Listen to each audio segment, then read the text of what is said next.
Tu ne peux pas être chrétien. Tu parles mal. Tu insultes. Tu maudis. Tu as du mal à aimer. Tu as du mal à pardonner. Tu as du mal à laisser. Tu aimes charger à faire. Tu es dans la fornication. Tu as une vie qui n'est pas réglée. Et tu ne fais même pas l'effort de sortir de ça.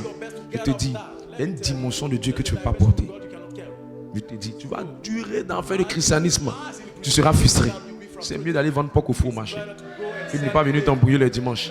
Je te dis la vérité. Tu seras frustré. Quand je vois quelqu'un que Dieu veut élever, je vois les situations. Je peux lire ça à partir des situations par lesquelles tu passes. Et ceux qui ont réussi ça, ce sont des grands porteurs de Dieu. Ce sont des grands porteurs de Dieu. Ce sont des grands porteurs de Dieu. C'est pour ça qu'un esprit de sorcellerie vient. Dieu m'a dit, l'onction qui délivre les esprits de sorcellerie là, c'est pas l'onction du fait de beaucoup prier. La prière à sa place, mais l'onction qui détruit l'esprit de sorcellerie. Si tu vois quelqu'un qui est en train de monter dans une grande dimension de délivrance, c'est que cette personne va passer par beaucoup de picotements. Ils vont piquer son cœur. Parce que ce que Satan ne peut pas mettre dans son cœur et ce que les sorciers ne peuvent pas mettre dans leur cœur, c'est l'amour. C'est l'amour. C'est l'amour. C'est l'amour. Dis-moi, tu as un ministère de délivrance? Tu as une onction de délivrance?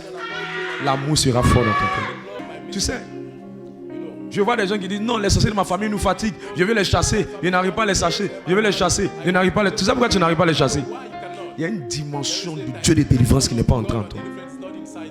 S'il ne rentre pas en toi, ça ne changera pas.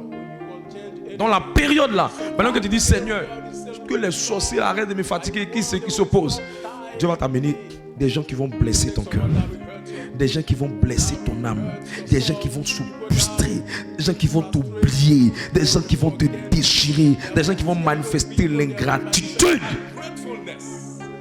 Sinon tout ça, je dis mon cœur, j'ai dit, tu vas porter Dieu. Tu vas porter Dieu. Ça va me brûler, mais je ne réagirai pas. Ça va me brûler, mais je ne céderai pas. Il y a un manteau de délivrance qui va descendre sur toi comme ça. Quand ça descend sur toi, eux-mêmes ils ne comprendront pas. Ils te lancent des pics. Ils ne comprennent pas pourquoi. Tu ne peux pas être atteint. Pourquoi? Parce que celui qui dit qu'il a connu Dieu va connaître l'amour de Dieu. Quand vous voyez quelqu'un qui n'aime pas, c'est qu'il n'a pas vraiment connu Dieu. Toute personne qui a connu Dieu, qui a rencontré Jésus, la première chose que Dieu va développer en lui, c'est un haut niveau d'amour. L'amour, l'amour, l'amour. Vous ne pouvez pas dire que vous avez Dieu en vous et vous n'aimez pas. C'est pas possible. David devait connaître une ascension. Il devait porter une dimension de Dieu qu'on appelle la dimension de la royauté. Qui s'opposait à lui? C'est Saül qui s'opposait à lui. Les textes qu'on lisait aujourd'hui là, l'ennemi de David là, c'était pas quelqu'un d'autre. C'était Saül lui-même qui voulait lui faire du mal. Mais on nous dit que David l'a aimé. David l'a aimé. David a eu la possibilité de le tuer. David est venu devant lui. Il dit, ne porterai pas les mains contre le nom de l'Éternel. Et un gars comme ça là, il va devenir roi comme ça. Il va être en bas, jamais. Il va monter. Si c'était quelqu'un d'autre, il m'a fait du mal. Non, c'est Dieu même qui envoie une occasion comme ça. Te voilà devant moi. Je vais t'humilier. Elle vient de dire, perds tout. Perds tout. Tu ne peux plus monter. Chaque fois que tu demandes l'ascension, tu passeras par la persécution. Pourquoi ça m'arrive? J'ai pris. Tu penses que Dieu donne des positions aux gens sans peser les fondements de leur cœur? Tu me fais rire. La dimension du Dieu que vous portez est fonction du niveau de mort que vous avez eu en vous-même. Regarde comment elle me parle. Regarde comment elle me parle. Tu es encore dans les... Regarde comment les gens me parlent.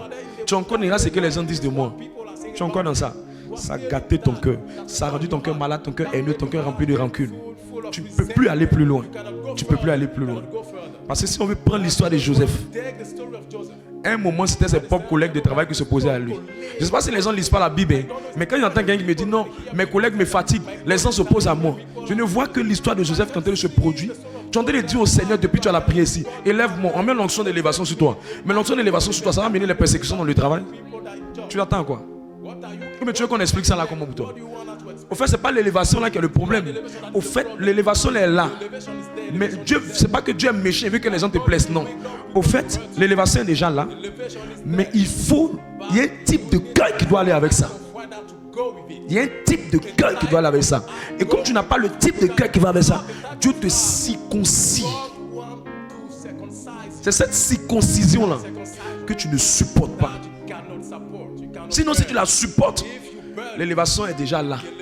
Mais il y a un type de cœur qui correspond à cette élévation.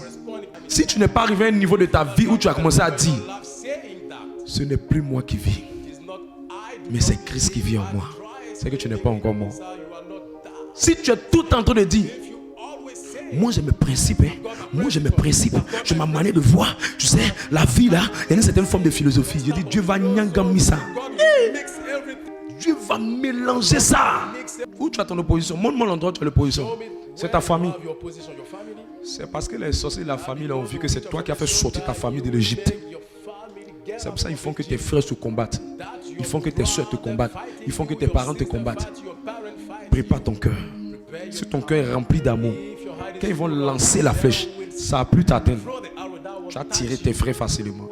Parce que souvent, même ceux qu'on veut aider là, eux-mêmes ne savent pas que Satan les utilise pour nous combattre. Laisse-les.